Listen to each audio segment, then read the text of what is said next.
ಬಾ ಜೀವನ್ ಬಾ, ನೀ ಇಲ್ಲೇ ಬಂದೇ ಬರ್ತೀಯ ನನಗೆ ಚೆನ್ನಾಗಿ ಗೊತ್ತಿತ್ತು. ಎಲ್ಲಿ ಬಂದ ವಿಷಯ ಧಾರಾಳವಾಗಿ ಮಾತಾಡು, ಹೆದರಬೇಡ. ನಿನ್ನ ಬಗ್ಗೆ ಎಲ್ಲಾ ವಿಷಯ ನನ್ನ ತಂಗಿ ಪತ್ನಿ ಹೇಳಿದ್ದಾಳೆ. ನೀನು ಯಾಕೆ ಬಂದಿದೆಯಾ ಅಂತ ನನಗೆ ಚೆನ್ನಾಗಿ ಗೊತ್ತು.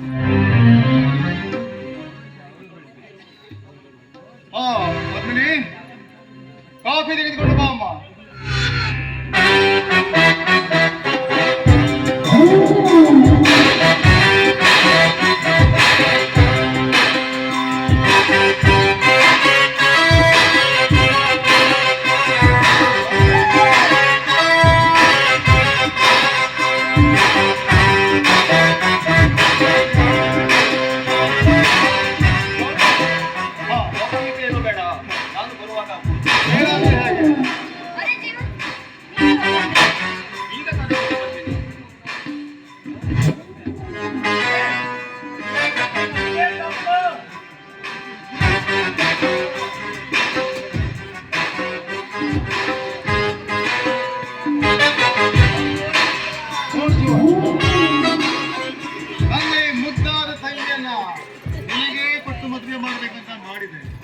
ಆದ್ರೆ ಈ ಮದುವೆಗೆ ನಿನ್ನ ಅಪ್ಪ ಹಾಗೂ ಅಣ್ಣ ಒಪ್ಪಬೇಕಲ್ಲ?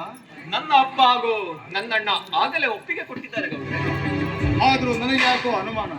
ಯಾಕಂದ್ರೆ ನಿನ್ನ ಅಪ್ಪ ಹಾಗೂ ನಿನ್ನ ಅಣ್ಣ ನನಗೆ ಗತಕಾಲದ ವೈರಿಗಳು.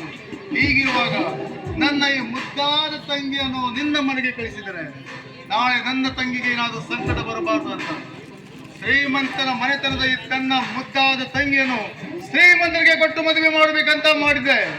ಆದರೆ ಬಡತನವಿದ್ದರೂ ಪರವಾಗಿಲ್ಲ, ಪ್ರೀತಿ ವಾತ್ಸಲ್ಯಕ್ಕೇನು ಬಡತನವಿಲ್ಲ ಅಂತ ನಾನು ನಿನ್ನನ್ನು ನಂಬಿದ್ದೇನೆ. ನನ್ನ ತಂಗಿಯನ್ನು ರಕ್ಷಿಸುವ ಭಾರ ನಿನ್ನದು. ಆಯ್ತು ಗೌಡ್ರಿ, ನಿಮ್ಮ ತಂಗಿಯ ಮೇಲೆ ನಿಮಗೆಷ್ಟು ಪ್ರೀತಿ ಇದೆಯೋ ನನ್ನ ಹೆಂಡತಿಯ ಮೇಲೂ ನನಗೂ ಅಷ್ಟೇ ಪ್ರೀತಿ ಇದೆ. ನಿಮ್ಮ ತಂಗಿಯ ಕಣ್ಣಿಂದ ಒಂದು ಹನಿ ಕಣ್ಣೀರು ಬರದ ಹಾಗೆ ನಾನು ನೋಡಿಕೊಳ್ಳುತ್ತೇನೆ. ಆಯ್ತು ಗೌಡ್ರೆ? ಶಬಾಷ್ ಜವಾನ್ ಶಬಾಷ್. ಇದ್ರೆ ಇರಬೇಕು ನಿನ್ನಂಥ ಅಳಿಯಂದಿರು. ಅಂದ ಹಾಗೆ ಇನ್ನೊಂದು ವಿಷಯ. ಅದೇನಂತ ಹೇಳಿ ಗೌಡ್ರೆ? ನನ್ನ ಈ ಮುದ್ದಾದ ತಂಗಿಯನ್ನು ನೀನು ಮದುವೆ ಆದ್ರೆ ನಿನಗೊಂದು ನೌಕರಿ ಕೊಡ್ತೀನಂತ ಹೇಳಿದ್ದೇನೆ. ಅದಕ್ಕಾಗಿ ಆ ಮಾತಿನಂತೆ ನಾಳೆಯಿಂದ ನೀನು ಡ್ಯೂಟಿಗೆ ಜಾಯಿನ್ ಆಗಬೇಕು. ಅದ್ಯಾವ ನೌಕರಿ ಗೌಡ್ರೆ? Police sub inspector. ಗೌಡ್ರೆ, ಈ ನಿಮ್ಮ ಋಣವನ್ನು ಹೇಗೆ ತೀರಿಸಬೇಕು ಒಂದು ತಿಳಿತಾ ಇಲ್ಲ ಗೌಡ್ರೆ. ನನ್ನ ತಂಗಿ ಬಯಸಿದ ಆಸೆಯನ್ನು ಈಡೇರಿಸುವುದೇ ಈ ಅವಳ ಅಣ್ಣನ ಗುರಿ. ಜೀವನ್, ಈ ನನ್ನ ಮುದ್ದಾದ ತಂಗಿಯನ್ನು ನೀನು ಧಾರಾಳವಾಗಿ. ಆಯ್ತು ಗೌಡ್ರೆ,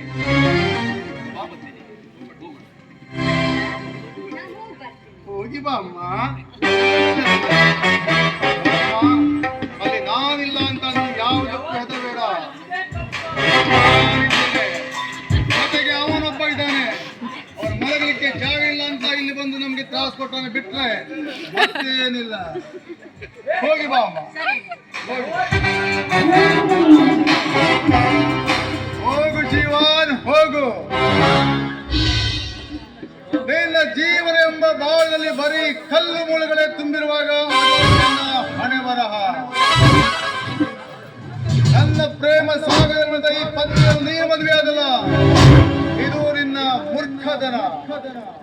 ನಿನ್ನ ಮೂರ್ಖತನಕ್ಕೆ ನನ್ನ ಸೇರಿನ ಜಾವನೆ ಬೀಸಿ ನಿನ್ನ ವಂಶವನ್ನೇ ನಿರ್ವಂಶವನಾಗಿ ಮಾಡಲಿಲ್ಲ ಅಂದ್ರೆ 24 ಗಳ್ಳಿಯ ಸರದಾರ ಕರುನಾಡ ಗೌಡನೇ ಅಲ್ಲಲೇ. ಸಾಕು ಮಾಡೋಣ ಈ ನಿನ್ನ ನಗುವಿನ ಗರ್ಜನೆಯನ್ನ. ಈ ನಿನ್ನ ಶ್ರೀಮಂತಿಕೆಯು ತೃಣಕ್ಕೆ ಸಮಾನವಾಗಿದೆ ಈ ಊರಿನ ಪುಂಡರಿಗೆ. ಪುಂಡ ಪುಂಡ ಪುಂಡ, ಪ್ರತಿ ಒಬ್ಬ ಪುಂಡನ ಪ್ರಚಂಡ ಎನಿಸಿ ಕೂಡ ಈ ಕೆಂಪೇಗೌಡ ತಮ್ಮನಾದ ನಿನಗೆ ಯಾವ ಪುಂಡ ಏನಿದ್ದಾನೆ ಹೇಳು. ಹೋಗಿ ಸೇರಿದ ರಕ್ತ ಬೇಡ. ಅವನೇ ಅಣ್ಣ, ಗಂಜಿಗೂ ಗತಿ ಇಲ್ಲದ ಗೈಯಾಳಿಯ ಮಗ ಸೊಂದ. ನಾನು ಜೀವ ಕೊಟ್ಟ ಪ್ರಾಣಿ ನೀನು ನೀನು ಸಣ್ಣವನಿರಬೇಕಾದ ನಿನ್ನ ತಾಯಿಯನ್ನು ಬಲಾತ್ಕಾರ ಮಾಡಿ ನಿನ್ನ ತಂದೆಯನ್ನು ಕೊಂದ ಪಾಪಿ ಯಾರು ಅಲ್ಲೇ? ಕೆಂಪೇಗೌಡ. ಪಾಪ ಸಣ್ಣ ಮಗು ಎಲ್ಲಿಯಾದ್ರೂ ಜೀವನ ಮಾಡ್ಲಿ ಅಂತ ಬಿಟ್ಟು ಬಿಟ್ರೆ ಈಗ ನಮಗೆ ಎದುರು ಆಗ್ತಾ ಇದ್ದಾರೆ ಮಗನ, ನಮಗೆ ಎದುರು ಆಗ್ತಾ ಇದ್ದಲ್ಲಿ. ಅಷ್ಟೇ ಅಲ್ಲ ಅಣ್ಣ, ಆ ಬಹದ್ದೂರ್ನ ತಂಗಿಯನ್ನು ಮದುವೆ ಆಗಿ ಬಾಳ ಬಂಡಿಯನ್ನು ಸಾಗಿಸುವ ಸರ್ದಾರ ಅವನು. ಏನು ಏನ್ ಹೇಳಿದಿ? ಕದಂಬ, ನಿಂಬೆ ಹಣ್ಣಿನಂತರವ ಆ ಬಹದ್ದೂರ ತಂಗಿ ಅಶ್ವಿನಿ ಏನಿದ್ದರೂ ನನ್ನ ತಮ್ಮ ಆಗಬೇಕು. ಆ ಸುಂದರಿನಾದ್ರೂ ಅವನು ಮದುವೆ ಆಗಲು ಮುಂದೆ ಹೋದ್ರೆ ಆ ಸುಂದರ ಕತ್ತನ್ನು ಕತ್ತರಿಸಿಯೋ ಅದೇ ಒಳಗಿರುವ ಚಾಕನ್ನು ತೆಗೆದುಕೊಂಡು ಹೋಗು. ಆಯ್ತಣ್ಣ, ನಿನ್ನ ಮಾತನ್ನು ನಡೆಸಿಕೊಂಡು ಬರುತ್ತೇನೆ. ನಾನಿನ್ನು ಬರುತ್ತೇನೆ. ನನಗೊಂದು ಅನುಮಾನ. ಏನು ಕದಂಬ ಅದು ಅನುಮಾನ? ಬೇಗ ಹೇಳು. ಈ ವಿಷಯ ಏನಾದರೂ ಪೊಲೀಸರಿಗೆ ಗೊತ್ತಾದರೆ? ಓಯ್ ಕದಂಬ, ಈ ನಿನ್ನ ಅಣ್ಣ ಇರುವಾಗ ನೀನು ಯಾಕೆ ಹೆದರ್ತೀರಿ? ನಾಳೆಯಿಂದ ನಮ್ಮ ಏರಿಯಾಗೆ ಡ್ಯೂಟಿಗೆ ಬರುವ ಪೊಲೀಸ್ ಇನ್ಸ್ಪೆಕ್ಟರ್ ಬೇರೆ ಯಾರಲ್ಲ, ನಮ್ಮ ಎಂಜಲಕ್ಕಿಂತ ನಾಯಿ ಜೀವನ.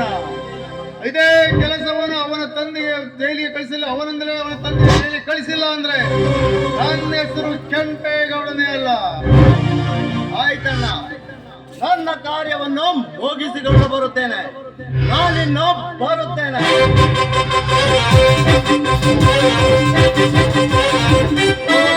ಕದಂಬ ಹೋಗು, ನೀ ಮೆಚ್ಚಿಕೊಂಡಿದ್ದ ಷಂಡತನದಿಗೆ ಹೋರಾಟಕ್ಕೆ ನೋಡು. ನೀನು ಸಾಯಿಸಲಿಕ್ಕೆ ಹೋದ ಪ್ರಾಣಿ ಬೇರೆ ಯಾರು ಅಲ್ಲ, ಸ್ವಂತ ನಿನ್ನ ತಂಗಿಯ ಗಂಡ. ಇದೇ ಕೇಸರಿನ ಅಣ್ಣನ ಜೈಲಿಗೆ ಕಳಿಸಿಲ್ಲ ಅಂದ್ರೆ ನಾನು ಕರುಣಾಳ ಕೆಂಪೇಗೌಡನೇ, ಕೆಂಪೇಗೌಡನೇ ಅಲ್ಲ.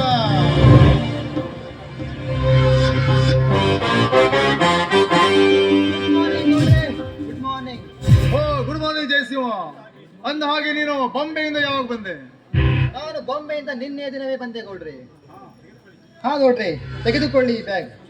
ಇದರಲ್ಲಿ ಶುಗರ್ ಫ್ಯಾಕ್ಟರಿಯಿಂದ ಬಂದ 1 ತಿಂಗಳ ಆದಾಯ 50 ಲಕ್ಷ ರೂಪಾಯಿ ಇದೆ. ತೆಗೆದುಕೊಳ್ಳಿ. ಹಾ ಜಯಸಿಂಹ, ಇನ್ನೊಂದು ವಿಷಯ ನೆನಪಿರಲಿ. ಹಾ ಹೇಳಿ ಗೌಡ್ರಿ. ನಾಳೆ ನಮ್ಮ ಶುಗರ್ ಫ್ಯಾಕ್ಟರಿಯಲ್ಲಿ ಮೀಟಿಂಗ್ ಇದೆ. ಆ ಮೀಟಿಂಗ್ ಸಲುವಾಗಿ ರಾಜ್ಯದ ಮುಖ್ಯಮಂತ್ರಿಗಳು, ಗೃಹ ಮಂತ್ರಿಗಳೆಲ್ಲ ಬರ್ತಾ ಇದ್ದಾರೆ. ಆದ್ರೆ ಅದಕ್ಕೆ ಆ ಮೀಟಿಂಗ್ ಏರ್ಪಾಡು ಕರೆಕ್ಟ್ ಅಚ್ಚುಕಟ್ಟಾಗಿ ಮಾಡಬೇಕು. ಓಕೆ ಗೌಡ್ರಿ. ನನಗೆ ಸ್ವಲ್ಪ ಬೆಂಗಳೂರಲ್ಲಿ ಅರ್ಜೆಂಟ್ ಕೆಲಸ ಇದೆ, ಹೋಗಿ ಬರ್ತೀನಿ.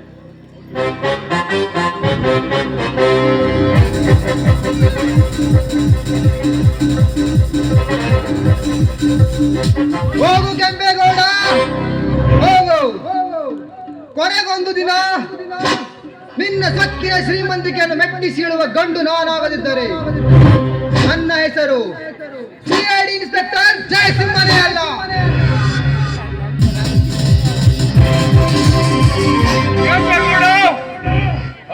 ಕೆಂಪೇಗೌಡ,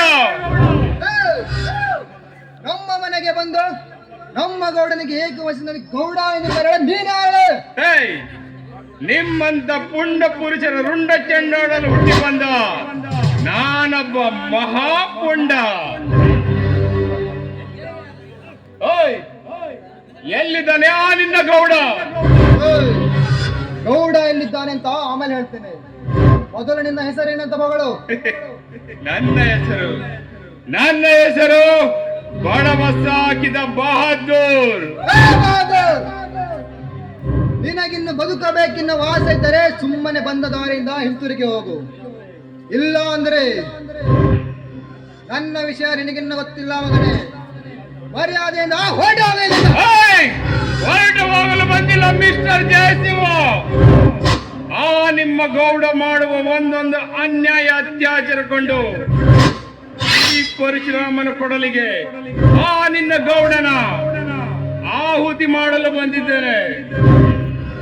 ಬಹದ್ದೂರ್, ಮಾತಿಗೆ ಮಾತು ಬೆಳೆಸಿ ನನ್ನನ್ನು ರೊಚ್ಚಿಗೆ ಬಿಸಬೇಡ. ನಮ್ಮ ಗೌಡನ ಸ್ವಭಾವ ನಿನಗಿನ್ನ ಗೊತ್ತಿಲ್ಲ ಮಗನೇ. Be careful. ಮಿಸ್ಟರ್ ಜಯಸಿಂಹ, ಆ ನಿನ್ನ ಗೌಡನ ಬಂಡು ಬೆದರಿಕೆ ನನ್ನ ಮುಂದೆ ತೋರಿಸಬೇಡ. ಓಯ್, ಆ ಗೌಡ ಎಲ್ಲಿದ್ದಾನಂತ ಹೇಳ್ತೀಯಾ ಅಥವಾ ಈ ಪರಶುರಾಮನ ಕೊಡಲಿಗೆ ನೀನು ಯಾವ್ದ್ಯಾವ್ತೀಯಾ? ಓಹೋ, ನಾನು ಮೆಚ್ಚಿಕೊಂಡ ಇವನ ಪುಂಡತನಕ್ಕೆ. ಅಂತೂ ಈ ಪ್ರಪಂಚದಲ್ಲಿ ಅನ್ಯಾಯ ಅಧರ್ಮದಿಂದ ನಡೆದವರನ್ನ ಮೆಟ್ಟಿಸಿಳುವ ಗಂಡು ಅನ್ನೋದಕ್ಕೆ ಇವನೇ ಸಾಕು. ಸಾರಿ ಬಹದ್ದೂರ್, ಅವರು ಮನೆಯಲ್ಲಿಲ್ಲ. ಹಾಗಾದರೆ ಎಲ್ಲಿಗೆ ಹೋಗಿದನೆಂದು ಗೊತ್ತಿದೆಯಾ? ಬೆಂಗಳೂರಿನಲ್ಲಿ ಅರ್ಜೆಂಟ್ ಕೆಲಸ ಇದೆ ಅಂತ ಈಗ ತಾನೇ ಹೋಗಿದ್ದಾರೆ. ಛೆ! ಇಂದು ಕೂಡ ಈ ಪರಶುರಾಮನ ಕೊಡಲಿಗೆ ರಕ್ತದ ಓಕಳಿ ತಪ್ಪಿದಂತಾಯ್ತು. ಓಯ್ ಕೆಂಪೇಗೌಡ, ನೀನು ಯಾವ ಮೂಲೆಯಲ್ಲಿ ಅಡಗಿ ಕುಳಿತರೂ ಪರವಾಗಿಲ್ಲ, ಕೊನೆಗೊಂದು ದಿನ ನಿನ್ನನ್ನು ನ್ಯಾಯ ಕಂಬಕ್ಕೆ ಕಟ್ಟಿ ಹಾಕಿ ಇದೇ ಕೊಡಲಿಯಿಂದ ನಿನ್ನ ದೇಹವನ್ನು ಇಬ್ಬಾಗ ಮಾಡದೇ ಇದ್ದರೆ ನನ್ನ ಹೆಸರು ಬಡವ ಸಾಕಿದ ಬಹದ್ದೂರನೇ ಅಲ್ಲ. ಓಯ್, ನಿನ್ನ ಗೌಡ ಎಲ್ಲಿದ್ದಾನೆಂದು ಬೇಗ ಬರ್ಲಿಕ್ಕೆ ಕೇಳು, ಇಲ್ಲವಾದ್ರೆ ರಸ್ತೆ ಇದೆಯಲ್ಲ ನೆನಪಿಟ್ಕೋ ಮಗನ. ಕೆಂಪೇಗೌಡ, ಅಂದು ಈ ಬಹದ್ದೂರಿನ ಕೈಯಿಂದ ನಿನ್ನ ಪ್ರಾಣ ಉಳಿದು ಮಗನೇ. ಇನ್ನು ತಡೆ ಮಾಡದೆ ನಿನ್ನ ಕೊಲೆ ಕೇಸನ್ನು ಪ್ರೂವ್ ಮಾಡಿ ನಿನ್ನನ್ನು ಸೆರೆಮನೆಯಲ್ಲಿ ಜೈಲು ಗಂಬಿ ಎಣಿಸುವಂತೆ ಮಾಡಲಿಲ್ಲ ಅಂದರೆ